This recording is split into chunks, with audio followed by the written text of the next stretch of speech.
Cet épisode de Nos Ciné vous est proposé en partenariat avec Séance Radio, la radio 100% cinéma, et c'est une production Binge Audio. Binge.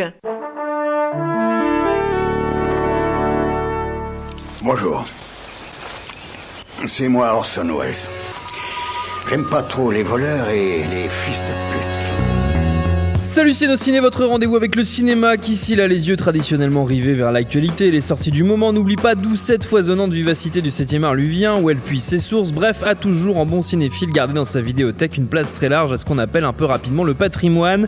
Aussi, c'est avec une joie quasi enfantine que nous accueillons régulièrement les ressorties, rééditions et autres copies restaurées qui nous permettent de vivre sur grand écran les émotions produites par les grandes heures du cinéma d'antan, celui que bien souvent nous n'avons pu apprécier que sur une télé ou un ordinateur. Avouez que c'est quand même pas pareil. Impossible dès lors de passer à côté de l'événement du printemps en la matière, à savoir le retour en salles obscures de 2001, l'Odyssée de l'espace, le chef-d'œuvre de Stanley Kubrick auquel l'épisode du jour sera consacré. Et pour en causer, 4 voyageurs interstellaires ont posé leur navette ici à l'antenne Paris. Anaïs Bordage, salut Anaïs. Salut. Rafik Djoumi, salut Rafik. Bonjour Thomas. Julien Dupuis, salut Julien. Salut. Et David Honora, salut David. Salut. C'est Nos Ciné, épisode 142 et c'est parti. Buenas noches. Tu parles espagnol? Un poquito. Mais tu crois que tu m'impressionnes? Moi, je sais dire allons à la plage, monsieur Renard. Vamos a la playa, señor Zorro. Il y a du changement dans l'habillage, on m'a pas prévu. Va-t-on vous faire l'insulte de vous résumer 2001? Et surtout, va-t-on s'y risquer, ne serait-ce que parce que l'intrigue est un poil complexe?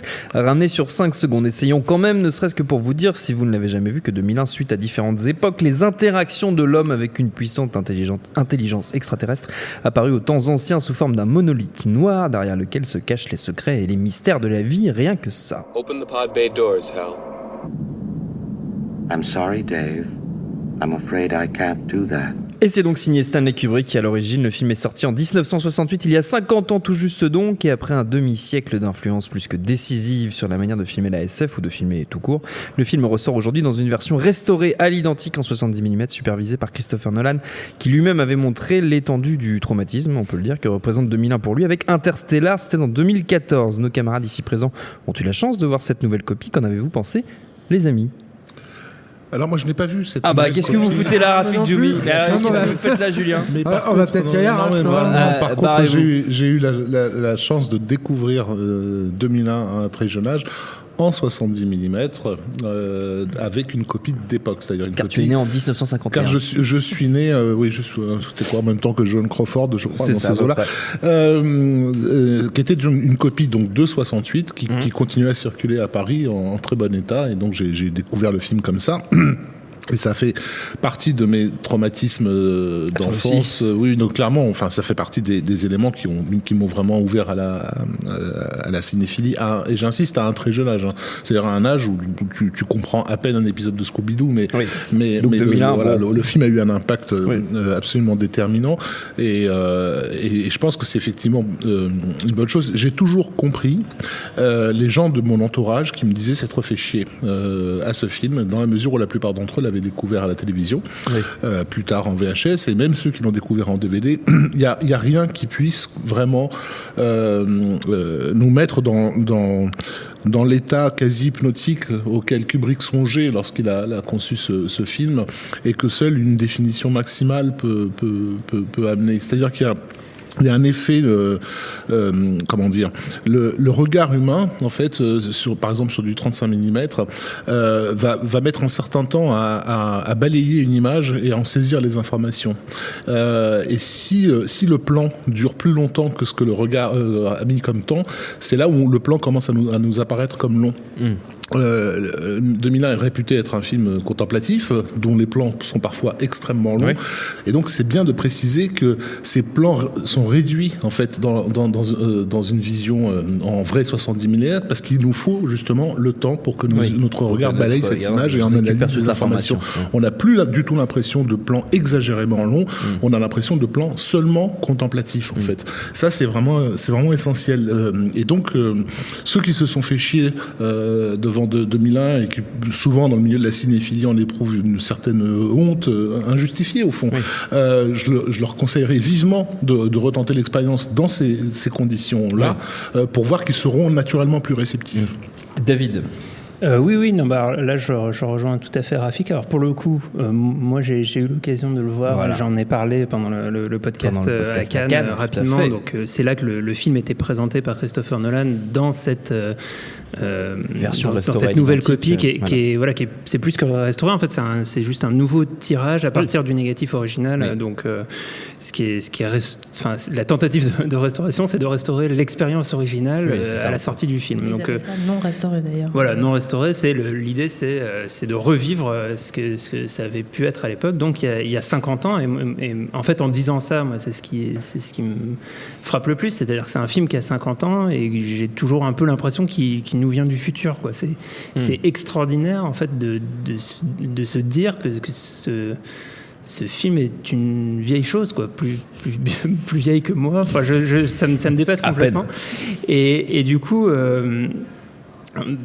enfin voilà, le redécouvrir comme ça, au-delà de la définition, j'ajouterais même que le fait de le voir en salle, surtout pour nous maintenant, quand on regarde un film chez soi, on est très facilement distrait par un téléphone qui traîne ou je ne sais quoi. C'est aussi prendre le temps de s'immerger totalement dans ce film qui a une ambition complètement folle. C'est-à-dire que tu essaies de résumer le film et c'est pas évident, mais mine de rien, ça raconte l'histoire intégrale de l'humanité et son futur.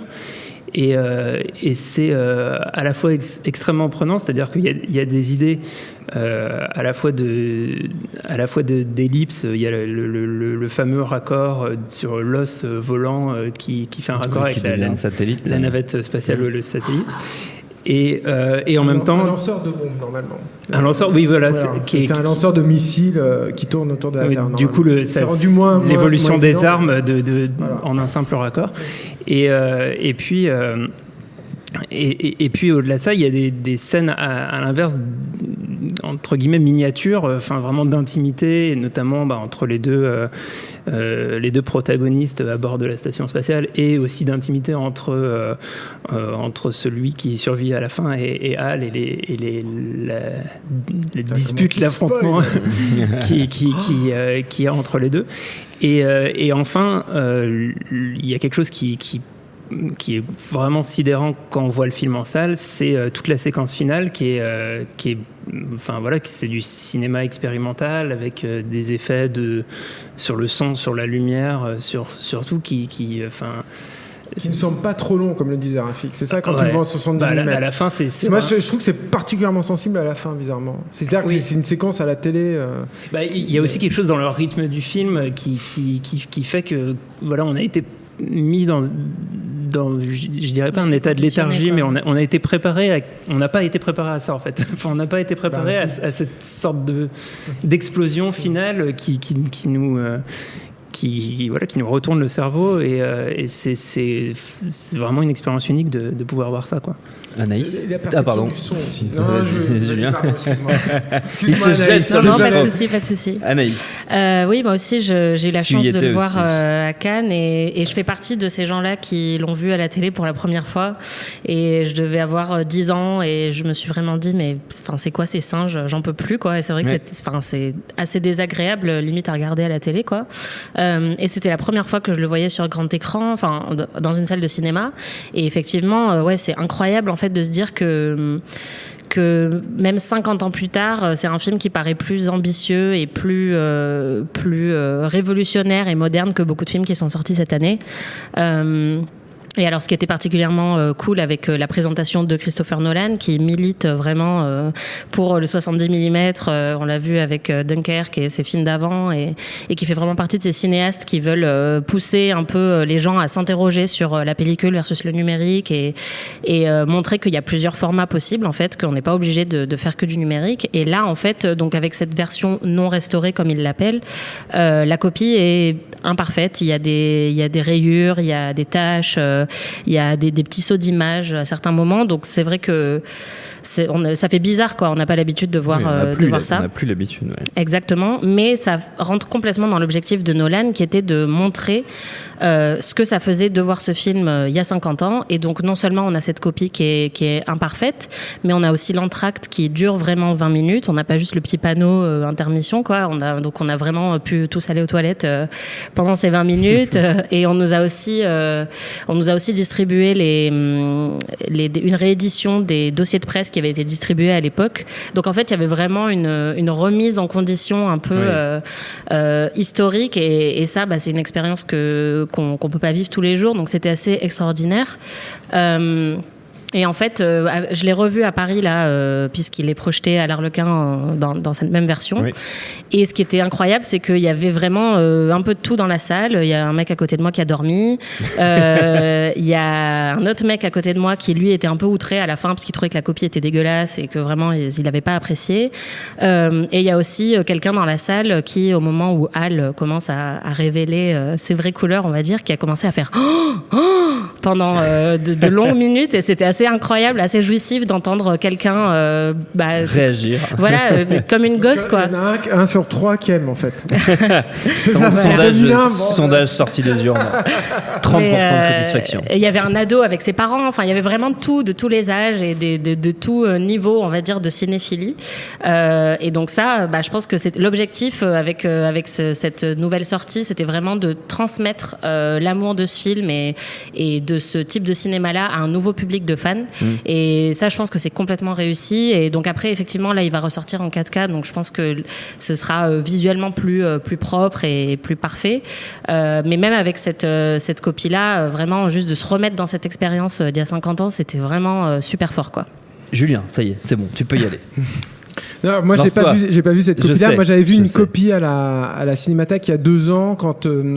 ils avaient fait tout un truc sur les techniques du cinéma. Oui. Il y avait Douglas Trumbull qui était venu. Exact. Douglas Trumbull, c'est un Américain qui était très jeune, qui était un illustrateur à la base, mais qui avait commencé à toucher un peu aux effets spéciaux, qui a été débauché par Kubrick et qui est parti vivre en Angleterre comme la plupart des gens en fait que Kubrick avait débauché pour monter le film, parce que ça aussi c'est toute une aventure, enfin la fabrication de 2001, et qui s'est retrouvé un peu comme un des maillons forts des effets spéciaux. Alors c'est pas le seul qui a fait les effets spéciaux. Ça, il faut quand même le rappeler, c'est très important. Mais voilà, à un très jeune âge, en fait, il s'est retrouvé à travailler à la fois sur les maquettes, à la fois sur ce qu'on appelle la motion control, c'est-à-dire une caméra pilotée par ordinateur. C'est ce qui va permettre des années plus tard de faire les effets spéciaux de la Guerre des Étoiles. Ils avaient appelé ça la Sausage Factory parce qu'ils espéraient qu'avec cette machine-là, ils allaient pouvoir en fait enquiller les plans truqués à un truc de malade. Et en fait, non, ça marchait très lentement. Et c'était très très très long d'obtenir des plans truqués. De la saucisse faite, en tout cas validé par Kubrick avec la Sausage Factory. Et alors 2 choses déjà, moi la copie était, donc c'est pas les conditions avec Nolan, etc. Ouais. Mais la copie était validée quand même par Douglas Trumbull. C'est-à-dire que lui disait, moi c'est une des plus belles copies que j'ai vues au monde, donc je pense que je l'ai vu quand même dans des belles conditions. Et moi 2001 c'est peut-être le film que j'ai vu le plus de fois de ma vie. Je l'ai découvert moi à la télé à un très très jeune âge aussi. C'est un film que j'ai fantasmé avant parce que j'avais vu déjà les photos. Ouais. Je l'ai découvert très jeune, je devais avoir 9 ans, un truc comme ça, et à la télé en version dégueulasse. Je me demande même si le film n'avait pas été ou alors remonté, enfin c'était horrible, alors, il y avait une coupe dedans, mais c'était un film qui pour moi était complètement déjà fascinant et que j'ai découvert de plus en plus. C'est-à-dire qu'après j'ai vu en 35 mm, après je l'ai vu en Blu-ray, après donc je l'ai revu en 70 mm, et à chaque fois moi je trouve que dans tous les grands films, en fait, peu importe le format dans lequel tu le vois, tous les grands films, ils fonctionnent sur n'importe quel format. C'est-à-dire que moi, Laurence d'Arabie, je l'ai découvert en noir et blanc, ça fonctionnait déjà. Mais le truc, c'est que quand ces films, ils ont été quand même pensés pour ces formats-là, ça booste en fait toutes les émotions qu'ils te procurent. Et évidemment, toutes les émotions, elles sont boostées par 2001. Moi, ce qui m'a énormément frappé, ce que dit Raph, c'est tout à fait vrai sur les détails et comment ton œil recherche ça. Et je trouve surtout dans la séquence de trip à la fin. Mais il y a un truc en salle, c'est le silence. C'est-à-dire que la salle, l'expérience de vivre une expérience collective en salle, ça c'est déjà un truc super fort, moi que j'adore. Et c'est pour ça que je suis très triste quand les films sortent uniquement sur Netflix, etc. Parce que j'adore voir un film en salle et que les gens tripent en même temps que moi je tripe. Et quand il y a le silence, quand le film t'impose... C'est toi qui faisais... non, mais justement, je le fais pas parce que quand le film t'impose le silence comme ça, et que toute la salle, et moi la salle elle était comble, toute la salle respecte à ce point-là, ou en tout cas est à ce point-là dans le film que eux-mêmes ils retiennent exactement leur souffle. En tout cas, tu t'entends pas une mouche péter à ce moment-là. Excusez-moi, monsieur Kubrick, c'est pas très Kubrickien comme expression, mais bon, peu importe. Mais je trouve que c'est extrêmement puissant et c'est vrai que ce déferlement en plus d'images et de sons après cette partie extrêmement tendue et extrêmement lancinante, en fait, lancinante, pardon, oui. C'est un truc fou, quoi, qui a pas vraiment procuré que le cinéma, je sais pas, il n'y a pas d'équivalent en fait à 2001. Je sais pas s'il y en aura un jour. Le truc aussi qui je pense joue dans le pouvoir de fascination en fait du film, et là aussi je pense que c'est un film totalement de pur cinéma, c'est-à-dire que ça va au-delà du fait que le film se passe quasiment entièrement de dialogue ou qu'il donne vie à un objet totalement inanimé qui est Hal, en lui donnant un caractère très présent, etc., juste par le pouvoir de la mise en scène. Je pense que c'est au-delà de ça, c'est sur ce que le film te raconte, c'est-à-dire que le film te raconte aussi qu'est-ce que pourrait te procurer d'aller plus vite que la lumière et de passer du coup de voyager très très loin. Et le pouvoir du cinéma en tant qu'art, c'est justement de te faire voyager dans le temps. Et le truc, la trouvaille géniale en fait de Trumbull, moi j'ai cette théorie qui est que je pense que tous les grands films technologiques qui sont tous des grands films, il y a une concordance en fait entre ce que le film te raconte et puis comment il a été fabriqué. Oui. Et ce truc du tunnel en fait dans 2001, c'est un trucage mis en place par Douglas Trumbull qui, pour la faire courte, c'est assez compliqué, Slits Clan a expliqué, mais en gros profite d'une... Il y a un épisode de Beats qui explique très bien comment ce trucage a été obtenu. Il y a un site américain aussi qui l'explique en vidéo. Non, mais pas aussi bien que Beats. Peut-être pas. Non, certainement pas. Mais en fait, ce qui est intéressant du Slits Clan, c'est que c'est un truc sur la très très longue exposition. En fait, ça joue, on va dire, là-dessus. Et ça, disons que ça te construit un espace juste avec un voyage dans le temps en fait. Sauf que toi tu le perçois plus de la même façon. Et je pense qu'il y a un truc dans 2001 là-dessus. C'est-à-dire qu'il y a un truc de...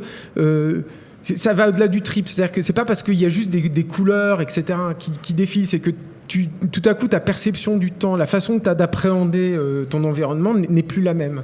Parce que le cinéma t'a donné l'occasion en fait de vivre ça d'un coup. Et je pense qu'il y a quelque chose là. Encore une fois, il y a un alignement des étoiles là pour le coup, de circonstances, mais qui fait que 2001 c'est ce que c'est aussi. Voilà. La modernité dont parlait David, elle n'est pas seulement due à ce piqué d'image, mais aussi aux techniques de prise de vue qui ont été assurées par Geoffrey Unsworth, Jeff Hobb quand même du film, mec pas rien quoi. Oui, il a un peu travaillé dessus, assisté par John Alcott. Donc quand ton assistant est déjà le meilleur chef-op de sa génération, si tu veux, on est à un certain niveau. Mais il y avait aussi, par rapport à l'époque où le film est sorti, un nombre d'innovations inouïes en termes de prise de vue. Ça a l'air de rien aujourd'hui, hein, mais le fait de suivre caméra à l'épaule les scientifiques lorsqu'ils descendent vers le monolithe, lorsqu'il est sur la Lune, par exemple, en entendant uniquement leur respiration. Ce sont des choses qu'on fait naturellement dans les films aujourd'hui, mais qui restaient très modernes. Et aussi les sources d'éclairage. Il a fallu mettre au point une caméra spéciale. Tout à fait. Ouais. Le fait que les sources lumineuses soient très très difficiles à identifier aussi. Que l'éclairage semble naturel pratiquement dans quel que soit le lieu où l'on se trouve. Si vous comparez avec un autre grand film en 70 mm comme Laurence d'Arabie, qui lui est un film pictural, c'est-à-dire vraiment où on fait des tableaux. Oui. C'est facile de voir comment le tableau a été obtenu. Voilà. Sur 2001, tu sais pas où sont les sources lumineuses. Et ça, c'était vraiment un boulot que John Alcott a mis en place. Et puis aussi rappeler que le film devait être exploité en Technirama, enfin en Cinérama, qui était ce procédé de 3 écrans qui ont enveloppé complètement les spectateurs. C'était 3 fois 35 mm, donc on était dans les 105 c'est pas mal, mm. Je sais pas d'ailleurs comment ils ont fait sur la copie 70 mm pour corriger la courbature, enfin la curvure, je sais pas quel terme français on emploie pour parler de ça. L'incurvation. L'incurvation, merci de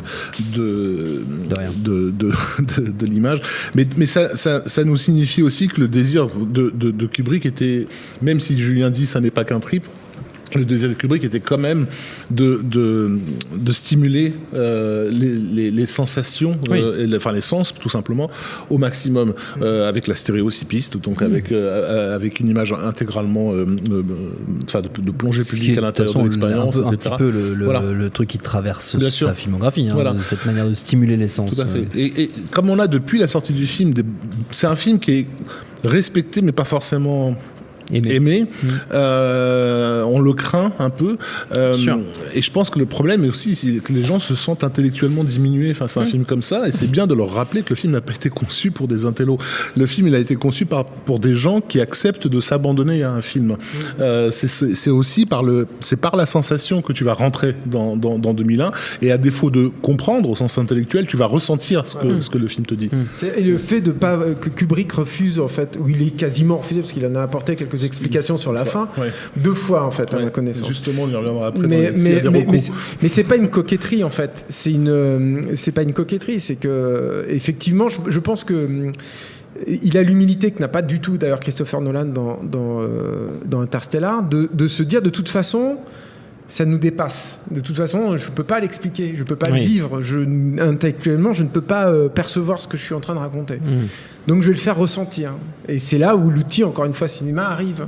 Comme, disons, extension, en tout cas remplacement en fait des déficiences cérébrales du cerveau de Stanley Kubrick. C'est quand même pas peu dire. Quoi. En fait, David, c'est pas qu'une histoire de déficience, c'est aussi tout simplement le fait que la parole ne peut pas rendre une complexité aussi grande. Donc le fait qu'on ne puisse pas synthétiser ou réduire tout ce qui est dit par le film en l'expliquant, c'est aussi sa grande force, c'est-à-dire que essayer de dire j'ai compris tous les tenants et aboutissants de 2001 et je vais vous les expliquer, c'est déjà partir perdant parce que rien ne sera aussi éloquent que ce que fait le film lui-même. Et après, je voulais revenir aussi sur ce que disait Julien et sur les conditions de la production du film. Et c'est vrai qu'il y a un point important dans la carrière et dans la vie de Kubrick, c'est que en fait, quelques années avant, il décide d'aller en Angleterre pour réaliser Lolita, à la base pour fuir les risques de censure. Et en fait, pour un certain nombre de raisons, et aussi qu'il aime pas trop l'avion, il décide de s'installer définitivement en Angleterre, ce qui le met en partie à distance des studios, et c'est là qu'il va vraiment installer ce qui, pour moi, a fait toute la fin de sa filmographie, qui est, je trouve ça très rare dans le cinéma, une filmographie absolument impeccable à partir de Lolita, et sur lequel il assoit une toute puissance. C'est-à-dire qu'à partir de là, à partir du moment où il tourne dans les studios Pinewoods et qu'il arrive à mettre un peu à distance les studios et l'argent américain, il va complètement décider de son œuvre. Alors les limites de ça, c'est aussi pour le coup les films qu'il n'a pas pu faire, pour un certain nombre de raisons, où aussi lui-même n'a pas pu aller au bout de ses volontés, de son œuvre, de ses désirs. Son Napoléon notamment. Et notamment Napoléon, aussi intelligence artificielle. Et en fait, c'est intéressant de voir quelque chose qui est un cas finalement pas si répandu dans le cinéma et qui, je trouve, frappe de plein fouet avec 2001, c'est l'aboutissement total de l'œuvre d'un génie qui n'a pas eu les freins ou les barrières. Et quelqu'un comme Orson Welles, par exemple, après Citizen Kane, n'a jamais vraiment eu l'occasion de faire un film dans lequel il a une liberté totale, ou en tout cas dans la capacité d'aller vraiment au bout de ses idées. Et ce qui est génial avec Kubrick, et c'est extrêmement frappant dans 2001, c'est qu'il a eu cette occasion. Et ça donne des plans et des moments, même quand on le redécouvre maintenant, où on peut se dire encore, sur un film qui a 50 ans, en fait, comment il a tourné ce plan, quoi. Comment ça marche, c'est vraiment hyper stimulant et hyper enthousiasmant quand on est cinéphile. Avant de se quitter, mesdames et messieurs, on va comme d'habitude faire un petit tour rapide de recommandations. Alors c'est difficile de passer après 2001 du coup, parce qu'on vient un peu de passer notre temps à recommander 2001 chaudement à voir en salle. Mais on va quand même essayer. C'est Anaïs qui va commencer, qui s'y colle en première. Merde, c'était caché au fond pour pas commencer. Écoute, j'ai hésité à vous recommander Deep Impact, mais bon, je me suis dit qu'on en parlait déjà un peu trop. Quelle mauvaise idée. Mais non, je voulais recommander Soleil Vert, qui est un film avec Charlton Heston des années 70, qui est un film de science-fiction qui n'est pas aussi bien que 2001, mais qui est quand même plutôt sympa. Donc ça se passe à New York en 2022, et donc New York est complètement ravagé par la surpopulation et la pollution, et tout le monde est obligé de manger donc ce Soleil Vert, ou Soylent Green en anglais, qui est donc une espèce de pâte de fruits verte faite à base de plancton. C'est comme le feed que les gens des startups mangent maintenant. Exactement. Voilà. Donc voilà, c'est fait à base de plancton, ou en tout cas c'est ce qu'on nous dit. Voilà. C'est un film moi qui m'avait beaucoup marqué quand je l'avais vu, notamment pour cette scène d'euthanasie avec un acteur qui... Edward G. Robinson. Voilà, exactement. Edward G. Robinson qui était malade au moment du tournage, qui était atteint d'un cancer, qui est mort quelques jours ou 2 semaines après la fin du tournage, en fait. Et donc, dans le film, l'euthanasie est institutionnalisée. Donc, il se rend dans un centre d'euthanasie. Et ça donne une scène très belle où, en fait, on lui montre pendant 20 minutes des images très sereines, de nature, voilà, alors qu'on a passé tout le film dans la pollution. Et où on voit Charlton Heston pleurer parce que c'est la figure paternelle un peu du film qui meurt. Et donc il y a la petite histoire où Charlton Heston avait dit qu'il pleurait vraiment pendant cette scène, et parce que Edward G. Robinson n'avait pas dit à l'équipe de tournage qu'il était malade. Et donc là il y avait vraiment, c'est une scène assez incroyable parce que c'est le dernier film que cet acteur a tourné. Il y avait vraiment une espèce de profondeur parce que il était clairement malade, et donc il y avait un petit truc que Charlton Heston a ressenti aussi à ce moment-là, quoi. Parfait, David. Pour l'anecdote, première apparition d'un jeu vidéo dans un film de cinéma. C'est vrai ? Ouais, exactement. Il y a une nana qui joue à une console. Et c'est la première fois aussi qu'on voit ça au cinéma. Génial, je ne le savais pas. David. Oui, alors comme tu disais, faire des recommandations après 2001, c'est toujours un peu compliqué. Alors j'ai 2 pseudo-recommandations, parce que c'est juste des trucs qui m'y font penser. Futurama, c'est pas mal. À part le 5e élément. 5e élément. Non, je déteste la publicité, mais Apple est une marque qui a donné lieu à quelques publicités intéressantes d'un point de vue cinématographique, et il y en a une, je crois que c'était au début des années, c'est sûr que c'était en fait à la fin des années 90 et au début des années 2000, parce que le sujet de cette publicité était le bug de l'an 2000, et en gros c'était pour dire que les Macintosh n'allaient pas être touchés par le bug de l'an 2000, qui rétrospectivement c'est complètement con et désuet, parce qu'on sait que ça n'a pas été le cas. Et en fait la publicité met en scène Hal, donc c'est un long travelling avant vers Hal qui raconte, il y a un dialogue entre Dave et Hal, et le truc est assez marrant. Je vous invite à aller voir cette pub sur YouTube. Et l'autre truc qui me fait un peu penser, alors c'est encore une pseudo-recommandation, et ça n'a rien à voir avec 2001, mais c'est un affrontement... en tout cas une réflexion sur les machines. On avait très brièvement parlé, et Stéphane Moussaïki en avait dit du mal dans l'épisode sur Ready Player One. Ça me permet d'en parler un petit peu. C'est War Games de John Badham, et en fait je trouve ce on ne voit pas dans le podcast, mais je vois la tête de Stéphane Moussaïki qui est dans la salle et qui est désespéré. Voilà, pour moi c'est un film de jeunesse que je trouve plutôt pas mal, et qui est un vrai teen movie, en fait, qui met en scène un geek qui aime les ordinateurs, et qui se trouve plus ou moins en capacité de pirater et de provoquer la Troisième Guerre mondiale. Et un truc qui m'a toujours fasciné dans ce film, c'est que la morale est apportée par le fait que si les 2 adversaires jouent parfaitement bien, on ne peut pas gagner au morpion. Et donc à partir de là, pourquoi faire la guerre ? Je trouve ça très beau.